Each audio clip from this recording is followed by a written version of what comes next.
जो मध्यकालीन इतिहास की जो अपने पढ़ रहे थे धारणाएं, जो विचारधाराएं दो थी, एक है प्राच्यवादी, दूसरी है साम्राज्यवादी। अब ध्यान से देखना कि नंबर एक, प्राच्यवादी इतिहासकारों का वे वर्ग जो प्राचीन भारतीय संस्कृति व सभ्यता की महानता के समर्थक थे। अब देखना ध्यान दो के बातें कि भारतीय सभ्यता और संस्कृति के क्या थे, महानता के क्या थे, समर्थक थे। वे क्या कहलाए, प्राच्यवादी कहलाए। इन्होंने कंपनी के शासन की सहायता हेतु वे कुछ समय की रुचि के कारण इतिहास का अध्ययन व लेखन कार्य किया, और इन्होंने कंपनी के प्रशासन की सहायता हेतु कुछ विषय रुचि और इतिहास के अध्ययन में लेखन कार्य किया। ध्यान देना, दोबारा आपको बताया गया ये कि एक तो ये क्या थे, भारतीय संस्कृति की महानता के समर्थक थे, और दूसरा कंपनी के शासन की सहायता के लिए, प्रशासनिक सहायता के लिए इतिहास अध्ययन और लेखन का कार्य किससे किया, अपनी रुचि के अनुसार किया। ये विद्वान प्राचीन भारतीय संस्कृति, प्राचीन भारतीय सभ्यता व संस्कृति के तत्वों से काफी प्रभावित हुए तथा वह उसका अध्ययन कर उसे दुनिया के सामने लाने का में मनोयोग से जुट गए। सर विलियम्स जोन्स ने, नाम सुनिए, देखिए, सर विलियम्स जोन्स ने इसी उद्देश्य से सन 1784 ईस्वी में एशियाटिक सोसाइटी की स्थापना की, इतिहास लेखन के लिए। किस सोसाइटी की स्थापना की, एशियाटिक सोसाइटी की। Charles Wilkins H.T. Colebrooke Wilson, यानी चार्ल्स विल्किस, H.T. कोलब्रुक और विल्सन आदि प्राच्यवादी इतिहासकार थे, किंतु इन्हें ख्याति दिलाने में जर्मन विद्वान जो मैक्स मूलर था उसकी बहुत बड़ी भूमिका रही, क्योंकि उन्होंने वैदिक साहित्य का अध्ययन किया। किसने वैदिक साहित्य का अध्ययन किया, मैक्स मूलर ने। तो प्राच्यवादियों के प्रयासों के से उस काल में भारतीय साहित्य व दर्शन यूरोप व अमेरिका में इतना लोकप्रिय हुआ कि कहा गया कि थॉमसन जेफरसन ने अपनी पुत्री को उपहार में कालिदास के अभिज्ञान शकुंतलम की प्रति भेंट की। तो गेटे, फेडरिक सेल्गन, सपनेहार जैसे विद्वानों ने भी वैदिक साहित्य में काफी रुचि दिखाई। तो इस प्रकार देखें कि प्राच्यवादियों का उद्देश्य प्राचीन भारतीय सभ्यता व संस्कृति के श्रेष्ठ तत्वों को खोजकर उन्हें बढ़ावा देना था। हालांकि वे किसी महत्वपूर्ण ग्रंथ की रचना नहीं कर पाए, किंतु बाद में राष्ट्रवादी इतिहासकारों ने इनके कथनों के प्रयोग अपने विचारों का समर्थन किया। तो बच्चों एक बार फिर देख लो आप कि जो प्राच्यवादी धारणा थी, इस धारणा के अंदर भारतीय सभ्यता व संस्कृति के एक महान समर्थक माने जाते हैं जो प्राच्यवादी धारणा के, और ये प्राच्यवादी कहलाए। और कंपनी की सहायता के लिए इन्होंने केवल इनका अध्ययन ही नहीं किया भारतीय इतिहास का, बल्कि उसमें रुचिपूर्ण रूप से काम किया, और इससे प्रभावित होके अनेक इतने प्रभावित हुए कि लेखन कार्य में अनेक मनोयोग से जुट गए थे। और सर विलियम्स ने इसी उद्देश्य से लेखन कार्य के लिए 1784 में एक एशियाटिक सोसाइटी की संस्था की स्थापना की थी, जिसका नाम था एशियाटिक सोसाइटी। और कहा जाता है कि इनमें कई विद्वान मुख्य रूप से भूमिका रही, लेकिन ख्याति दिलाने में सबसे ज्यादा माना जाता जर्मन विद्वान थे जिसका नाम था मैक्स मूलर। इसकी बहुत बड़ी भूमिका रही क्योंकि इन्होंने वैदिक साहित्य का अध्ययन किया। तो इस प्रकार भारतीय संस्कृति और सभ्यता यानी इतनी श्रेष्ठ मानी गई कि इन ग्रंथों का बड़े स्तर पर प्राच्यवादियों ने अध्ययन किया। तो प्राच्यवादी कौन कहलाए, जो भारतीय इतिहास के समर्थक थे, महानतम संस्कृति सभ्यता के समर्थक थे, वो प्राच्यवादी कहलाए। अब आता है साम्राज्यवादी। क्या आता है, साम्राज्यवादी। जो दूसरी विचारधारा जो हमारी है वो कौन सी थी, साम्राज्यवादी।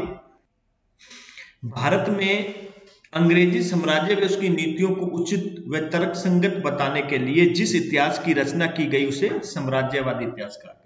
अब देखिए, प्राच्यवादी समर्थक थे भारतीय संस्कृति की, लेकिन भारत में जब अंग्रेजी शासन था उसकी नीतियों को अच्छा बताना, चाहे वो गलती हो, अच्छा बताना, और इस आधार पर जो इतिहास की रचना हुई उसे साम्राज्यवादी इतिहास कहा गया। तो इससे आप मान सकते हो कि प्राच्यवादी समर्थक थे भारतीय संस्कृति के, और ये साम्राज्यवादी क्या थे, समर्थक नहीं थे। साम्राज्यवादी इतिहासकारों का उद्देश्य केवल इतना ही था कि ब्रिटिश शासन के वर्षों को बनाए रखना, यानी ब्रिटेन का शासन ब्रिटेन की सत्ता जो कर रही है वहां कंपनी का शासन, ब्रिटेन का शासन, वो सही है। कहां? भारत में। क्योंकि भारत क्या था? उसका औपनिवेशिक था, गुलाम था उस समय। वो अच्छा ब्रिटिश शासन जो भी काम करते उसको वो अच्छा बताते ताकि इसका वर्चस्व भारत पर बना रहे। और इसका एक ही उपाय था कि लोग भारतीयों की जो मानसिकता को दासता की जंजीरों में जकड़ दिया जाए, यानी लोग बेरोजगार गरीब रहे और उन्हीं के नियंत्रण में काम करें। और इस विचारधारा के प्रवर्तक जेम्स मिल थे, जिन्होंने कहा कि भारतीय कभी स्वतंत्र नहीं रहे हैं, भारत में राष्ट्रीयता अंग्रेजों की देन है, अंग्रेजों ने ही सर्वप्रथम भारत को एक राष्ट्र के रूप में संगठित किया। यानी इस प्रकार की विचारधारा का वो प्रदर्शन करते थे।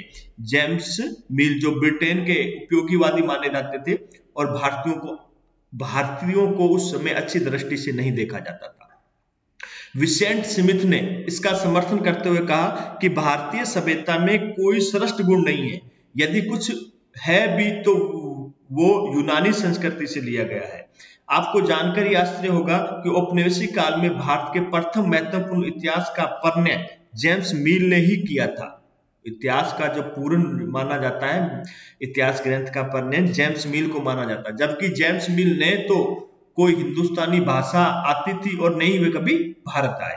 तो इस प्रकार हम मानते हैं कि साम्राज्यवादी जो थे वो भारतीय इतिहास के प्रति और भारतीय सभ्यता के प्रति अनुदान रखते थे, यानी उनकी विचारधारा अच्छी नहीं थी। और प्राच्यवादी जो थे वो भारतीय सभ्यता के सकारात्मक पक्षों के उजागर थे। तो इस प्रकार प्राच्यवादी और साम्राज्यवादी हमने पक्ष दोनों विचारधाराओं के बारे में पढ़ा। अब देखिए यहाँ चित्र दिया गया, देखिए किसका दिया गया? जेम्स मिल। यानी जेम्स मिल ब्रिटिश उपयोगीवादी थे। इन्होंने 1817 ईस्वी में हिस्ट्री ऑफ ब्रिटिश इंडिया प्रकाशित की, यानी एक पुस्तक प्रकाशित की 1817 में, जिसका नाम था हिस्ट्री ऑफ ब्रिटिश इंडिया। और इस कृति में भारतीय इतिहास को 3 कालखंडों में बांटा गया था। यानी इस कृति में इसने भारतीय इतिहास को 3 कालखंडों में बांटा गया था। पहला हिंदू सभ्यता, दूसरा मुस्लिम सभ्यता, तीसरा ब्रिटिश सभ्यता। 3 सभ्यताओं के रूप में इन्होंने बांटा था। तो इस प्रकार देखिए बच्चों कि हम प्राच्यवादी और साम्राज्यवादी विचारधारा के बारे में हमने पढ़ा। प्राच्यवादी भारतीय संस्कृति सभ्यता के समर्थक माने जाते थे और साम्राज्यवादी क्या थे? वो भारत के अंदर ब्रिटिश शासन को ही हर तरीके से अच्छा मानते थे। भारतीय संस्कृति सभ्यता को कहा जाता था कि वो दूसरे देशों से लाई गई है, चाहे यूनान से लाई गई है, जिसमें विसेंट स्मिथ थे, जेम्स मिल, ऐसे विद्वान थे जो भारतीय संस्कृति की अपेक्षा ब्रिटिश साम्राज्यवादी और उपयोगवादी विचारों के वो समर्थक माने जाते थे। अब अन्य विचार जो धारा है उसके बारे में देखिए। इतिहास के अध्ययन के क्षेत्र में भारत में आजादी से पूर्व कई प्रकार के स्वरूप प्रचलित हुए जो आज भी सक्रिय हैं। कुछ विचारधाराएं आजादी के बाद भी प्रचलन में आई, इन्हें हम निम्न बिंदुओं के अंतर्गत अध्ययन करेंगे। पहली है विचारधारा राष्ट्रवादी स्वरूप, दूसरा हमारा है मार्क्सवादी स्वरूप और तीसरा है सबअल्टर्न स्वरूप। पहले पढ़ेंगे हम राष्ट्रवादी स्वरूप। अब देखिए, इतिहास अध्ययन व लेखन के क्षेत्र में इतिहासकारों के एक वर्ग ने राष्ट्रीय भावनाओं को महत्व दिया। वह इतिहास की व्याख्याओं के माध्यम से भारत की श्रेष्ठता को स्थापित किया। वह राष्ट्रवादी स्वरूप कहलाए। ये राष्ट्रवादी इतिहासकार दयानंद सरस्वती व विवेकानंद जैसे समाज सुधारकों से प्रभावित थे। साथ ही इन पर 20वीं सदी के तीसरे दशक के राष्ट्रीय आंदोलन का प्रभाव पड़ा। इन इतिहासकारों में यदुनाथ सरकार, H.C. रॉय, K.P. जायसवाल, मजूमदार, ताराचंद प्रमुख माने जाते हैं।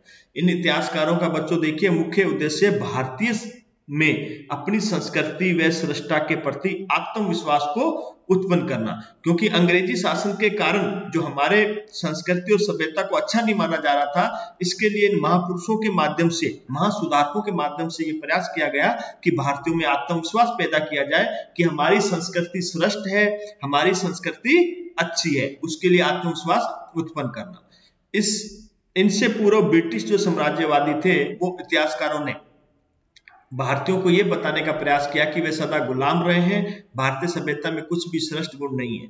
इन पूर्वाग्रह विचारों को राष्ट्रवादी इतिहासकारों ने खंडन किया एवं प्राचीन इतिहास में राष्ट्रीय आंदोलन की पुण्य नवीन एक व्याख्या की। और इन इतिहासकारों द्वारा जो व्याख्याएं की गई हैं उनमें कुछ विशेषताएं एक समान रूप से उभर कर आती हैं जो इस प्रकार है राष्ट्रवादी स्वरूप के अंदर। तो पहला देखिए, प्राचीन संस्कृति, प्राचीन हिंदू संस्कृति का यूरोपीय आलोचनात्मक विरुद्ध समान उत्साह के साथ समर्थन किया। प्राचीन भारतीय संस्कृति की विशेषताओं को तर्कों द्वारा सिद्ध कर उनके योगदान को बताया। प्राचीन अतीत को महिमा मंडित किया व भारतीय संस्कृति को पश्चिमी संस्कृति से श्रेष्ठ बताया गया। तो बच्चों, ये इतिहासकार की कुछ विशेषताएं जो बताई गई हैं। प्राचीन हिंदू संस्कृति का यूरोप आलोचनात्मक के विरुद्ध समान उत्साह के साथ समर्थन किया। तो ये भारतीय संस्कृति के द्वारा ये इसलिए प्रयास किया गया इन समाज सुधारकों क्योंकि भारतीय जो जनता थी तो अंग्रेजों ने इस प्रकार उनके मन में भावना भर दी कि भारतीय हमेशा गुलाम रहे हैं, गुलाम रहेंगे, इनका कोई संस्कृति, इनका कोई इतिहास नहीं है। तो इसको दूर करने के लिए ही इन इतिहासकारों ने क्या किया, बड़े स्तर पर ऐसा काम किया जिसे भारतीय संस्कृति को पश्चिमी संस्कृति से श्रेष्ठ बताने का प्रयास किया और भारतीयों के मन में आत्मविश्वास पैदा किया कि हमारी संस्कृति अन्य संस्कृति की तुलना में श्रेष्ठ है। प्राचीन काल से देश की राजनीतिक एकता पर बल का उदाहरण मौर्य काल का दिया गया, जिसमें चंद्रगुप्त मौर्य ने बंगाल से हिंदूकुश व कश्मीर से दक्षिण तक साम्राज्य का विस्तार किया। अहिंसा व सैनिक शक्ति जैसे विरोधी तथ्यों को भी समान रूप से महिमा मंडित किया गया। स्मिथ व टोन जैसे इतिहासकारों की तर्क संगत आलोचना कर यह बताया गया कि भारतीय संस्कृति पर यूनानी प्रभाव नहीं पड़ा। अपने पक्ष में मैक्स मुलर जैसे यूरोपियन प्राच्यवादियों के मत को प्रमाण के रूप में प्रस्तुत किया। एक वर्तर भारत की परिकल्पना प्रस्तुत की कि इस धारा की एक महत्वपूर्ण उपलब्धि क्षेत्रीय व स्थानीय इतिहास में रुचि की अभिवृद्धि भी थी। बंगाल, महाराष्ट्र और प्रायद्वीपीय भारत के अन्य विभिन्न क्षेत्रों में भी क्षेत्रीय इतिहास का अध्ययन होने लगा। यानी भारतीय इतिहासकारों ने विभिन्न व्याख्याओं के माध्यम से भारतीय संस्कृति की विशेषताओं के बारे में उनको प्रत्यक्ष रूप से प्रमाण के द्वारा बताया गया, ताकि भारतीयों में आत्मविश्वास क्या हो सके, उनका मजबूत हो सके अपनी संस्कृति के प्रति। और बीच देखिए बच्चों, स्वतंत्रता आंदोलन के दौरान एक जुलूस दिखाया गया जिससे क्या प्रदर्शित होता है कि हम लोग देश की एकता और राष्ट्रीयता के लिए हमेशा तत्पर रहे। देश की आजादी के आंदोलन के लिए अनेक समाज सुधारकों की महत्वपूर्ण भूमिका रही थी, चाहे वो समाज सुधारकों, देश की संस्कृति के विकास में चाहे राजा राम मोहन राय हो, विवेकानंद जी हो, दयानंद सरस्वती जी हो, सभी की भूमिका बहुत ही महत्वपूर्ण रही थी। मार्क्सवादी स्वरूप देखिए, भारतीय इतिहास के लेखन में मार्क्सवादी विचारधारा का प्रादुर्भाव हुआ। राष्ट्रीय आंदोलन के काल में हुआ। दास कैपिटल की रचयिता कार्ल मार्क्स का मानना था कि सामाजिक परिवर्तन जो है, सामाजिक परिवर्तन विचार, संस्थाएं, राजनीति, धर्म, संस्कृति सभी पक्ष आर्थिक कारणों से प्रभावित होते हैं। अतः इतिहास का आधार ही आर्थिक सिद्धांत है। मार्क्स के विचार से प्रभावित लेखक मार्क्सवादी कहलाए। यानी ये मार्क्सवादी, तो आपने कार्ल मार्क्स का बच्चों नाम ही सुना होगा, जो दास कैपिटल के रचयिता माने जाते थे, जो आर्थिक सिद्धांत के रूप में उन्होंने कहा कि सामाजिक परिवर्तन विचार और संस्थाएं, धर्म, सब सांस्कृतिक पक्ष सारे क्या है, आर्थिक पक्षों से प्रभावित होते हैं। जो मजदूर वर्ग का ये समर्थन करते थे, इसका ये सिद्धांत है। इसलिए इतिहास का आधार जो है वो आर्थिक सिद्धांतों पर आधारित है। तो मार्क्स के विचार का समर्थन करने वाले मार्क्सवादी कहलाए। समय काल मार्क्स ने भारतीय राष्ट्रीय आंदोलन की विवेचना की, अतः उनसे प्रभावित होकर कई इतिहासकारों ने भारतीय इतिहास के अध्ययन एवं विश्लेषण में आर्थिक पक्षों को महत्व दिया, जो आर्थिक पक्ष थे। रजनी पाम दत्ता ने अपनी पुस्तक आज का भारत यानी इंडियन टुडे में ब्रिटिश शासन के चरित्र को भारतीय आर्थिक व्यवस्था के अध्ययन के लिए उत्तरदायी बनाया। यानी इन्होंने जो रजनी पाम दत्त ने अपनी पुस्तक जो लिखी इंडियन टुडे, उसमें ब्रिटिश शासन की सारी व्यवस्था को ही भारतीय आर्थिक व्यवस्था के पतन का उत्तरदायी कारण बनाया कि ब्रिटिश जो शासन व्यवस्था का चरित्र अच्छा नहीं था, उनकी आर्थिक नीतियों के कारण ही भारतीय अर्थव्यवस्था तहस नहस हो गई थी, तथा कहा कि ब्रिटिश शासन ने भारतीय अर्थव्यवस्था को कृषि प्रधान बना दिया। अब देखिए कि मार्क्सवादियों ने प्रत्येक घटना के पीछे उत्तरदायी आर्थिक कारणों को माना। जैसे आर.एस. शर्मा व डी.डी. कोशाम्बी ने मौर्य शासन के पतन का कारण करों की अधिकता को माना, तो विपिन चंद्र ने यह दिखाने का प्रयास किया कि दादाभाई नौरोजी, एम.जी. रानाडे, गोपाल कृष्ण गोखले ने ब्रिटिश आर्थिक शोषण का विरोध करके ही ब्रिटिश शासन की सृष्टा का खंडन किया। डी.डी. कोमासी, आर.एस. शर्मा, इरफान हफीज, सतीश चंद्र आदि ने ऐतिहासिक भौतिकतावाद को ही अपने विश्लेषण का आधार बनाया।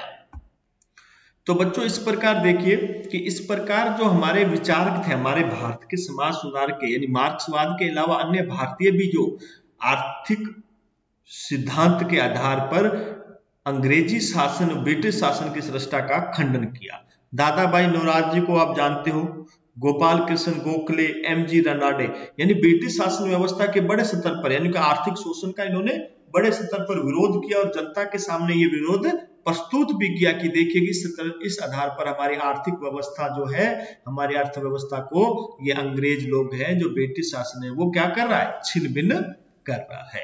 तो इसी प्रकार हम कह सकते हैं कि ये मार्क्सवादी स्वरूप के अंतर्गत जो मार्क्सवादी स्वरूप के थे वो हर चीज के, हर पतन के कारण आर्थिक कारणों को मानते थे, इसलिए उन्होंने इतिहास का आधार ही आर्थिक सिद्धांत को ही माना। किसने? कार्ल मार्क्स ने।